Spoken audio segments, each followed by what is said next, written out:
আজ পহেলা ফাল্গুন। সাজ সাজ রবে প্রকৃতিতে সূচনা হলো ঋতুরাজ বসন্তের। একই সঙ্গে বিশ্বের বিভিন্ন দেশে আজ পালিত হচ্ছে ভ্যালেন্টাইন্স ডে বা বিশ্ব ভালোবাসা দিবস।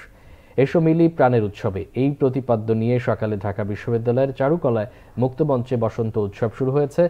জাতীয় বসন্ত উৎসব উদযাপন পরিষদের আয়োজনে সকাল 7:30টায় শুরু হয় অনুষ্ঠান। সারেঙ্গি বাদন ও শাস্ত্রীয় সঙ্গীতে শুরু হয় আনুষ্ঠানিকতা। রাগ, সুর, গান আর নৃত্যের তালে তালে বসন্তকে অভিবাদন জানানো হয়। উপস্থিত দর্শক শ্রোতারাও ফাল্গুনের আভায় উদ্ভাসিত হন।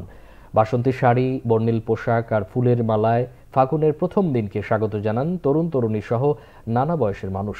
উৎসবমুখর পরিবেশ আর সাংস্কৃতিক পরিবেশনার মধ্য দিয়ে বসন্তের আগমনী বার্তা আর ভালোবাসার সুর ছড়িয়ে পড়ে চারদিকে। আমি আমার দেশে আছি, আমি একটা উৎসবে আসছি, আমি উৎসব মুখর পরিবেশে আছি। আমি কোথায় কি হচ্ছে, কেমন কোনো সমস্যা ফিল করছি কিনা এটাও আমার মাথায় রাখছি না। আমি ফাল্গুনটা আমরা অন্যভাবে স্পেশালভাবে উদযাপন করি, আর ভালোবাসা দিবসটা অন্যরকম।